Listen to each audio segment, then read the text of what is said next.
नमस्कार, KP news 24/7 में आपका स्वागत है। मैं हूं अश्विनी आपके साथ। चलिए एक नजर डालते हैं आज की सुर्खियों पर। संविधान जागरूकता रथ आज नागुरा ग्राम पंचायत पहुंचा, भव्य स्वागत। अखिल भारतीय विद्यार्थी परिषद का विरोध प्रदर्शन। किसान विरोध। कर्नाटक के मुख्यमंत्री ने मध्य प्रदेश में हुबली के किसानों की गिरफ्तारी की निंदा की। जैसा कि शाह की नजर कर्नाटक में प्रति बूथ 10% वोट बढ़ने पर है, सीएम ने कहा है कि योजनाओं पर बहस के लिए तैयार हो। यूएई के बाद कतर की यात्रा पर भी जाएंगे पीएम मोदी, देश के अमीरों से मिलेंगे। यूपी में भी इंडी गठबंधन को बड़ा झटका, जयंत चौधरी ने किया एनडीए में शामिल होने का ऐलान।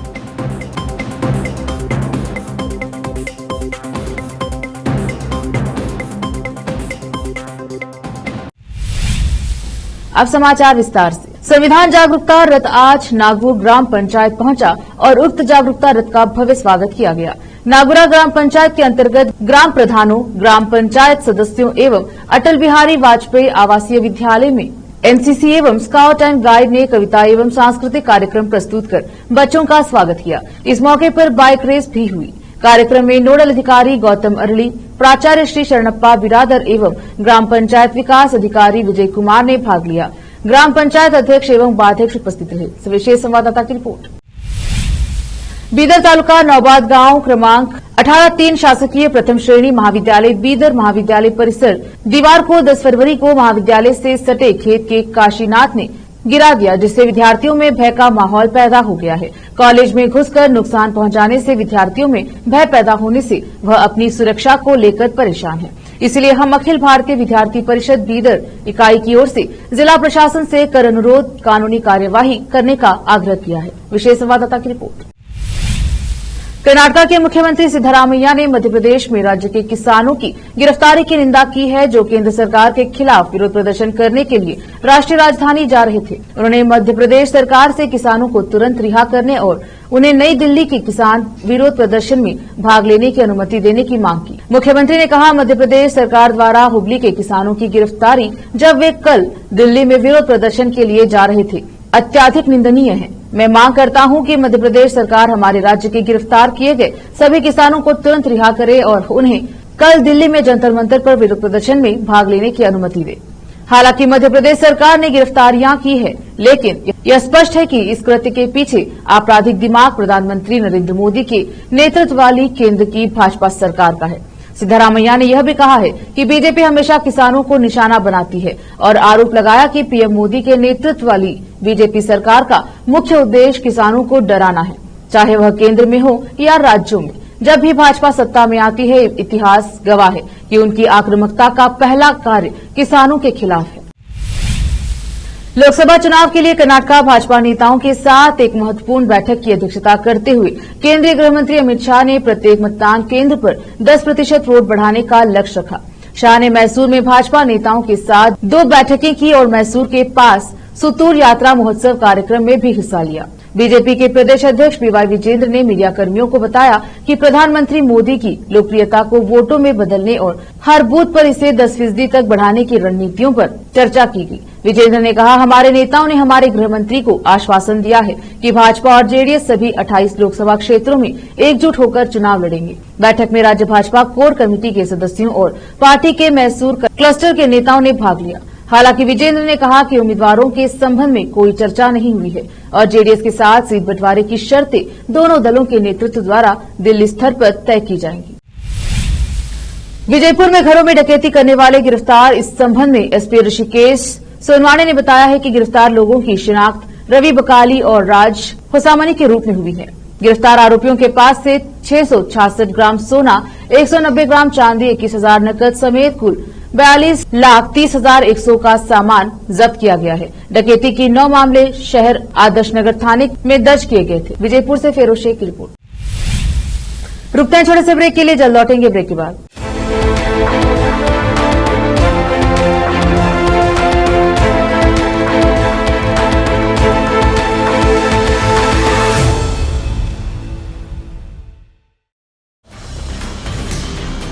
हिंदुस्तान के हर कोने में हम हैं मौजूद। 24 घंटे हालात पर गहरी नजर, खबरों से जुड़े चुपते सवालात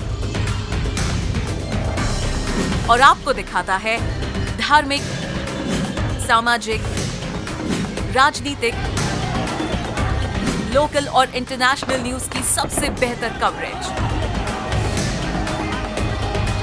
जो आपको रखती है हर पल बाखबर। देश और दुनिया भर की खबर के लिए देखते रहें केपी न्यूज 24/7। ब्रेक के बाद स्वागत है आपका, देखते हैं समाचार। भारत के प्रधानमंत्री नरेंद्र मोदी 13 तारीख को संयुक्त अरब अमीरात यानी कि यूएई की यात्रा पर रवाना होने वाले हैं। अपनी यात्रा में पीएम मोदी राष्ट्रपति शेख मोहम्मद बिन जायद अल नाहयान के साथ मिलकर जरूरी मुद्दों पर चर्चा करेंगे। इसके साथ पीएम अपनी यात्रा के दौरान अबू धाबी में बन रहे यूएई के पहले हिंदू मंदिर का उद्घाटन भी करेंगे। हालांकि अब ताजा खबर आई है कि पीएम मोदी यूएई के बाद कतर की यात्रा पर भी जाने वाले हैं। बता दें कि कतर ने आज ही भारत के 8 पूर्व नौसैनिकों को जेल से रिहा किया है। ऐसे में पीएम मोदी का कतर दौरा खास रहने वाला है।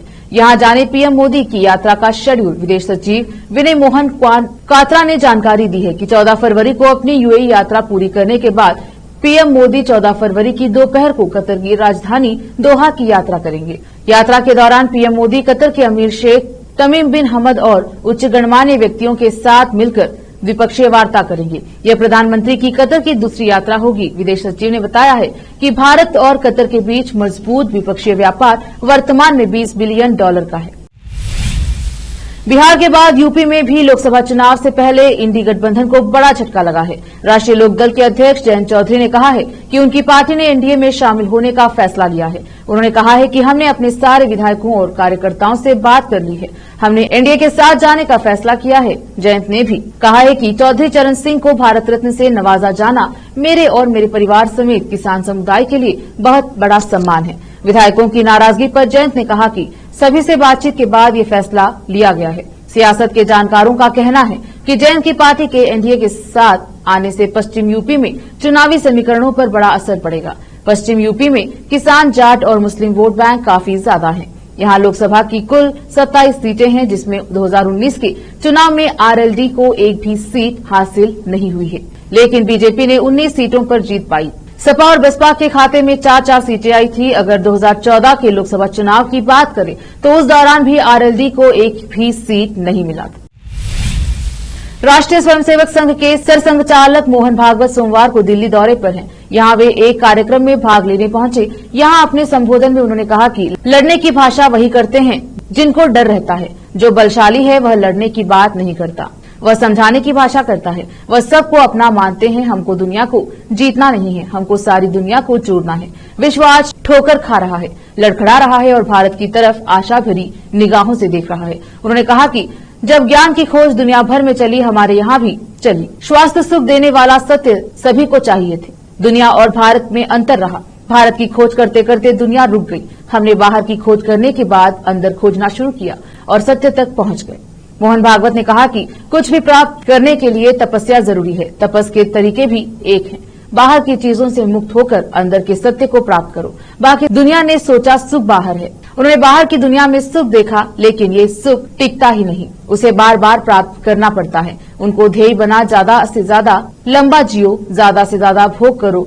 भोग की वस्तुएं कम हैं और भोग करने वाले ज्यादा हैं, तो इस पर स्पर्धा होगी। स्पर्धा जीतने के लिए बलवान बनो, बलवान बनकर विजय प्राप्त करो। बाकी लोगों पर आपकी दया रहे।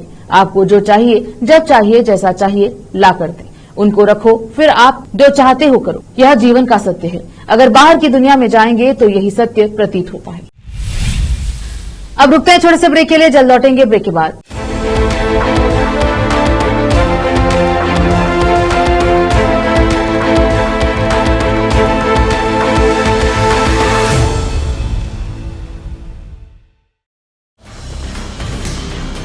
हिंदुस्तान के हर कोने में हम हैं मौजूद।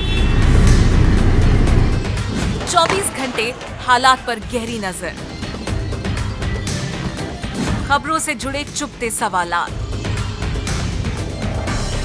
और आपको दिखाता है धार्मिक, सामाजिक, राजनीतिक, लोकल और इंटरनेशनल न्यूज की सबसे बेहतर कवरेज जो आपको रखती है हर पल बाखबर। देश और दुनिया भर की खबर के लिए देखते रहें केपी न्यूज 24/7।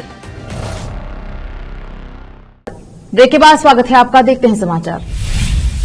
राज्यसभा चुनाव की तैयारियां शुरू हो चुकी हैं और 26 फरवरी को राज्यों की 56 राज्यसभा सीटों पर चुनाव होगा। इन 56 सीटों में से 9 सीटें तो कांग्रेस पार्टी के खाते में जाने वाली हैं। भाजपा और टीएमसी ने अपने अपने उम्मीदवारों के नामों की घोषणा कर दी है। हालांकि कांग्रेस की तरफ से अब तक नामों का ऐलान नहीं हो सका है। दरअसल कांग्रेस की राज्य इकाइयों की तरफ से इस बार दबाव है कि उक्त राज्य के व्यक्ति को ही राज्यसभा भेजा जाए। पिछले राज्यसभा के चुनाव के दौरान महाराष्ट्र और राजस्थान में एक उम्मीदवार इन राज्यों से नहीं था। इससे कांग्रेस की राज्य इकाई खासा नाराज चल रही थी। इस बार पार्टी के शीर्ष नेताओं पर दबाव है कि राज्य के नेताओं को ही राज्यसभा भेजा जाए। सूत्रों की माने तो इस बार सोनिया गांधी को भी राज्यसभा भेजा जा सकता है। हालांकि वो राज्यसभा के लिए दक्षिण भारत का कोई राज्य चुनेंगी या फिर उत्तर भारत से इसकी शुरुआत करेंगी, इस बाबत कोई जानकारी सामने नहीं आई है। सूत्रों की माने तो पार्टी नाम का ऐलान बहुत करके विरोधी खेमे को कोई मौका नहीं देना चाहती। ऐसे में उम्मीद जताई जा रही है कि कांग्रेस की तरफ से राज्यसभा भेजे जाने वाले नामों की घोषणा लास्ट मिनट पर की जाएगी। पिछले चुनाव में महाराष्ट्र से इमरान प्रतापगढ़ी को राज्यसभा भेजा गया था। इस बार राज्य से एक सीट कांग्रेस पार्टी को मिलने की उम्मीद थी, लेकिन अशोक चौहान के पार्टी छोड़ने के बाद अगर उनके साथ कुछ विधायक भी पार्टी छोड़ेंगे तो ऐसे में कांग्रेस को महाराष्ट्र में राज्यसभा की भी सीट नहीं मिलेगी। दिल्ली एक्साइज पॉलिसी केस में राउज एवेन्यू कोर्ट ने दिल्ली के पूर्व डिप्टी सीएम और आप नेता मनीष सिसोदिया को जमानत दे दी है। कोर्ट ने सिसोदिया को 3 दिन की अंतरिम जमानत दी है। उन्हें ये जमानत 13 से 15 फरवरी तक लखनऊ में अपनी भतीजी की शादी समारोह में शामिल होने के लिए मिली है। दरअसल सिसोदिया एक्साइज पॉलिसी केस में तिहाड़ जेल में बंद है। इससे पहले वह बीते 11 नवंबर को अपनी पत्नी सीमा से मिलने गए थे। उस दौरान सीमा की तबीयत खराब थी। दिल्ली की कोर्ट ने उन्हें 11 नवंबर को सुबह 10 बजे से शाम 5 बजे तक अपनी पत्नी से मिलने की इजाजत दी थी। ताजा मामला सिसोदिया की भतीजी की शादी से जुड़ा है। 14 फरवरी को उनकी भतीजी की शादी है, जिसके लिए सिसोदिया ने जमानत मांगी थी। हालांकि कोर्ट ने उन्हें राहत देते हुए भतीजी की शादी में शामिल होने की इजाजत दे दी है। इजरायल और हमास में जंग जारी है। हमास की ओर से दिए गए युद्ध विराम के प्रस्ताव को इजरायल ने नकार दिया है। इसके बाद से लगातार खतरनाक हमले गाजा पर जारी हैं। ताजा घटनाक्रम में इजरायल के बंधक बचाव अभियान के दौरान हुए हवाई हमलों में कम से कम 50 फिलिस्तीनी मारे गए। दक्षिणी गाजा शहर सफा से अस्पताल के अधिकारियों ने यह जानकारी दी। अबू यूसुफ अल नजदार अस्पताल के निदेशक डॉक्टर मारवान अल हम्स ने सोमवार को कहा कि मृतकों के महिलाओं और बच्चे शामिल हैं। एसोसिएटेड प्रेस के एक पत्रकार ने भी अस्पताल में शवों को लाए जाने की सूचना दी। इजरायल की सेना ने कहा कि उसने छापेमारी के बाद क्षेत्र में हवाई हमले भी किए और वहां रखे गए 2 बंधकों को मुक्त कराया। इससे पूर्व अभी 2 दिन पहले ही दक्षिणी गाजा शहर में हमले बढ़ाने का संकल्प व्यक्त करने के बाद गाजा पट्टी के राफा में इजरायली हवाई हमलों में कम से कम 13 लोग मारे गए। अमेरिका के राष्ट्रपति जो बाइडेन ने गाजा में इजरायल की सैन्य कार्यवाही को अविश्वसनीय बताया था। अमेरिका और चीन के बीच वर्चस्व की जंग जग जाहिर है। ऐसे में अमेरिका और चीन के बीच तनातनी आम है, चाहे वो दक्षिण चीन सागर हो या ताइवान पर चीन की नीति का अमेरिका दौरा विरोध करना हो। कारोबारी स्पर्धा भी दुनिया देख रही है। चीन से ऐसी ही तनातनी के बीच अमेरिका के हाथ ऐसा खजाना लगा है जिससे चीन की बादशाहत जा सकती है। जो खजाना मिला है उसका फायदा भारत को भी हो सकता है।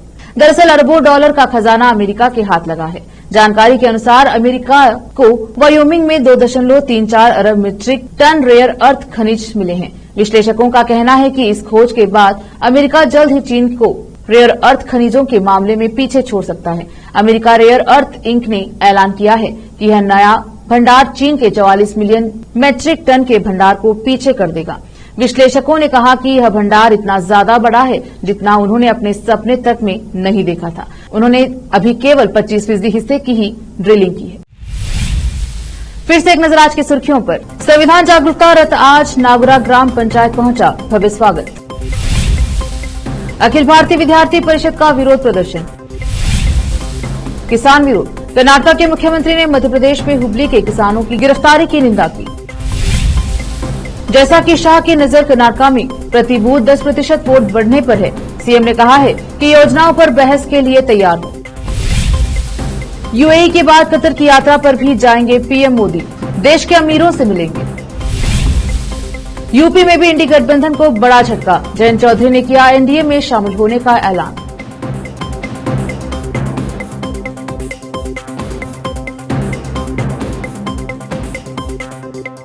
केपी न्यूज के बुलेटिन में आज इतना ही। देखते रहिए केपी न्यूज 24/7। धन्यवाद।